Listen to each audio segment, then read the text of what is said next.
If anything happens to that buy money, pobrecito, my boss is gonna stick your heads up your asses faster than a rabbit gets fucked.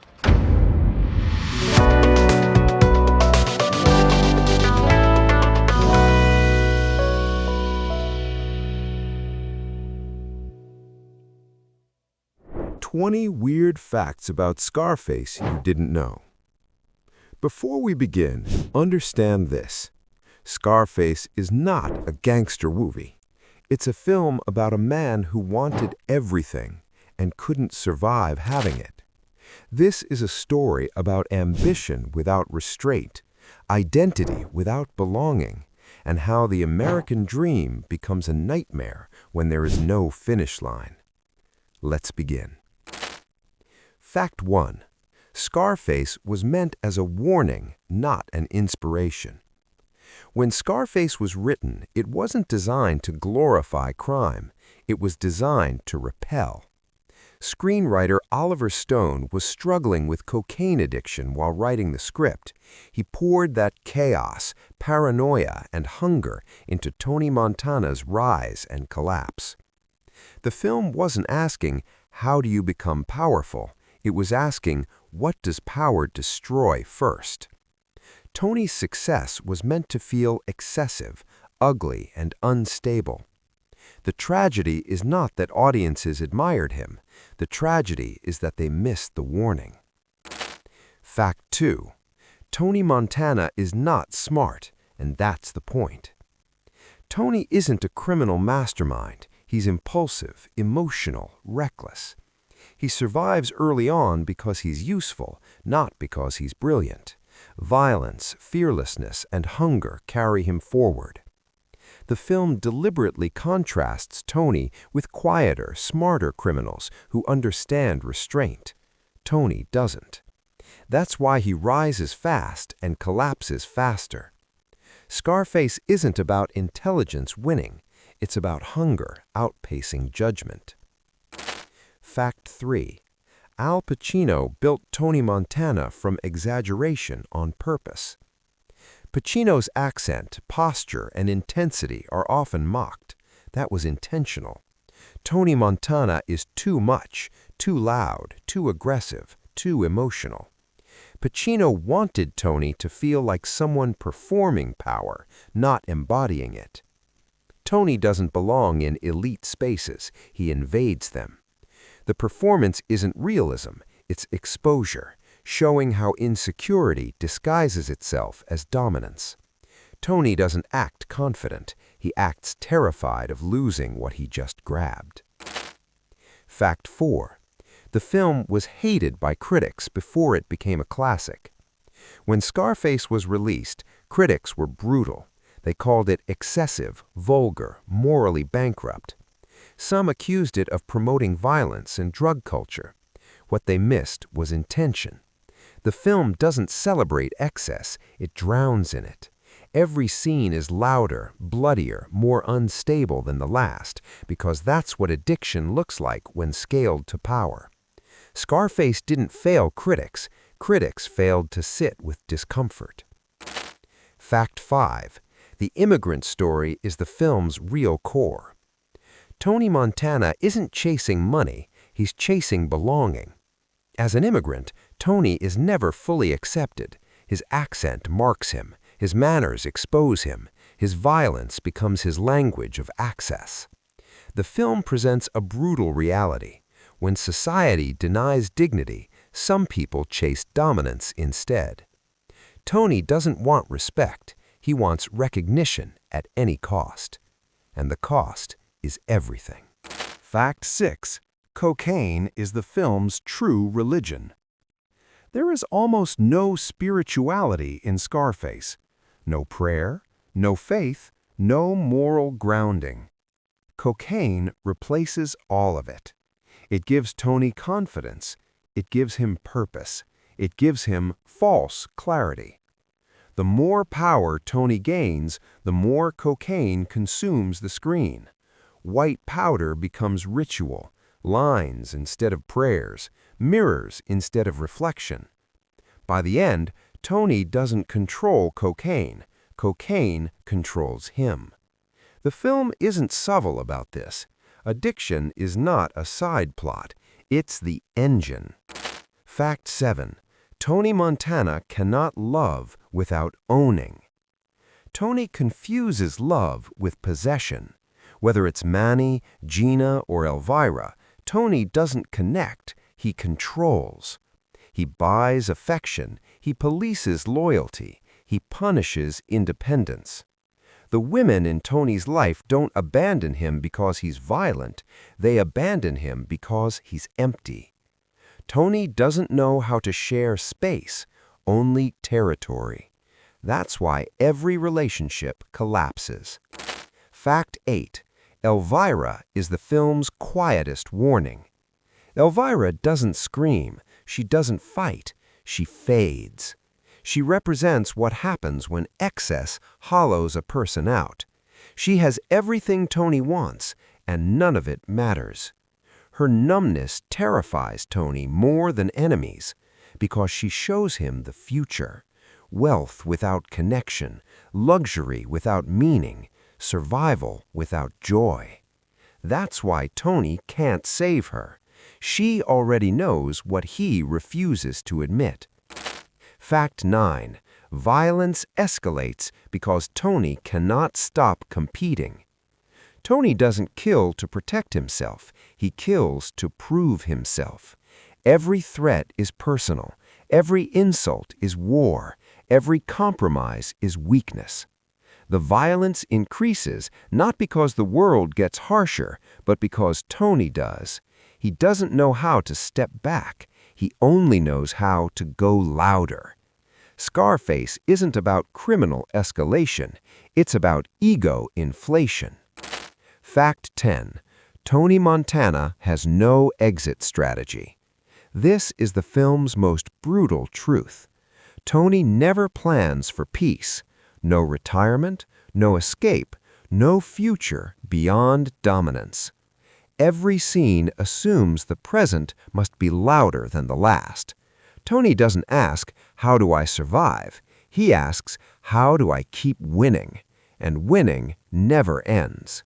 That's why death is inevitable. Not because Tony is unlucky, because he built a life with no brakes. Fact 11. Tony's downfall is inevitable, not tragic. Tragedy implies surprise. Scarface offers none. From the moment Tony says he wants the world, the ending is locked. There's no moral fork in the road, no redemption path, no second self. Tony doesn't fall because of betrayal. He falls because he cannot stop. The film doesn't mourn his death. It documents it. That's why the ending feels brutal instead of sad. Fact 12. Masculinity in Scarface is a performance, not strength. Tony Montana performs masculinity. Loud voice, threats, posturing, weapons. But real strength in the film is quiet, and Tony never learns it.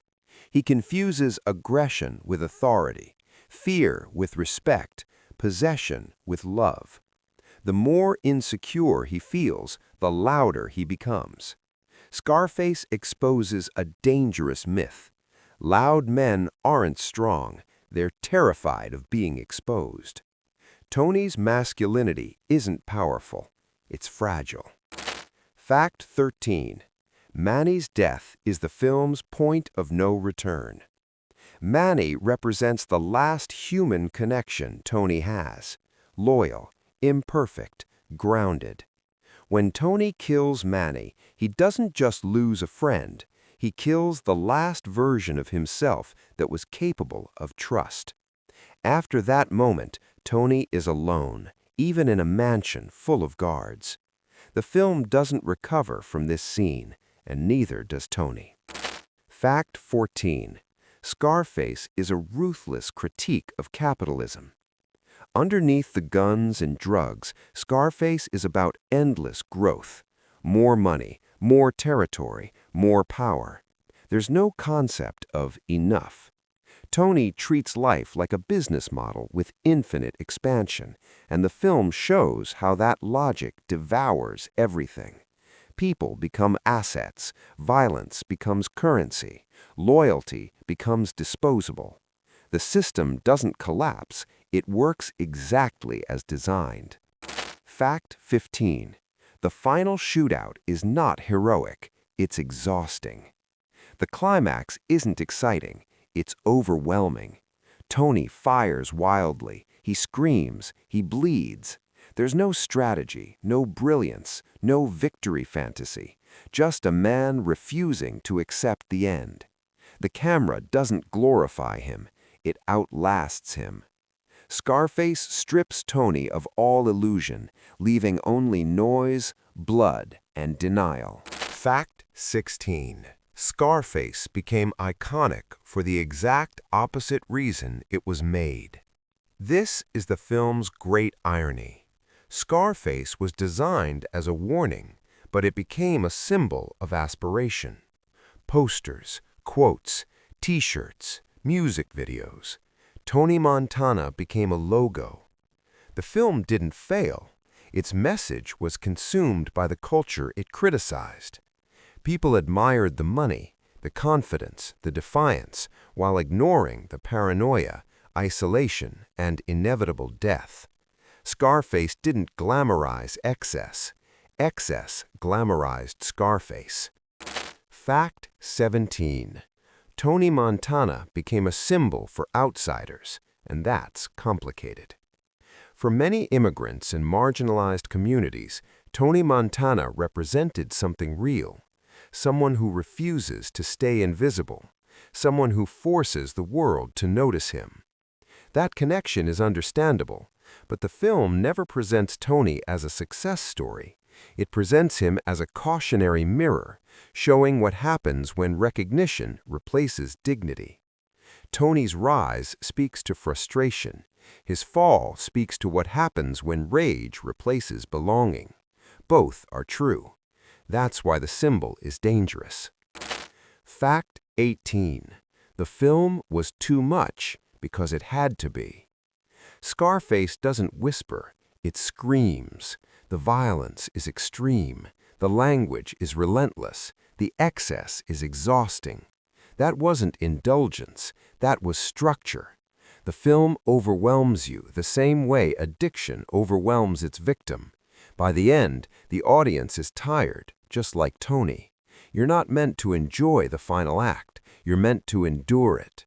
That's the design. Fact 19. Tony Montana dies alone because he lived alone. Tony is surrounded by people, but he's never connected to them. He doesn't build community, he builds fear. He doesn't earn loyalty, he purchases silence. By the end, no one stands with him, not because they betrayed him, but because there was nothing to stand on. Tony's death isn't tragic, it's accurate.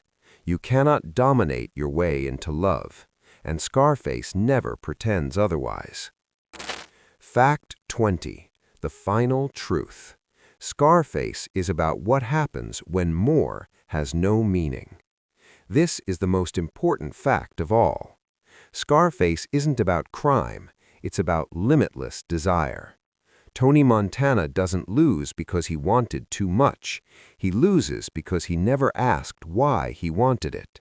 Money without meaning, power without peace, success without identity. The film's final image isn't a warning about death, it's a warning about living without purpose. Scarface isn't a fantasy about rising from nothing, it's a nightmare about never knowing when to stop, about confusing visibility with worth, about mistaking fear for respect, about chasing more until nothing is left. If this documentary made you rethink Tony Montana, if it made ambition feel heavier instead of exciting, if it stayed with you longer than the final gunshot, subscribe now for more deep-dive film documentaries that expose the truths hidden beneath cinema's most misunderstood icons. Because the most dangerous stories aren't about failure, they're about success with no soul.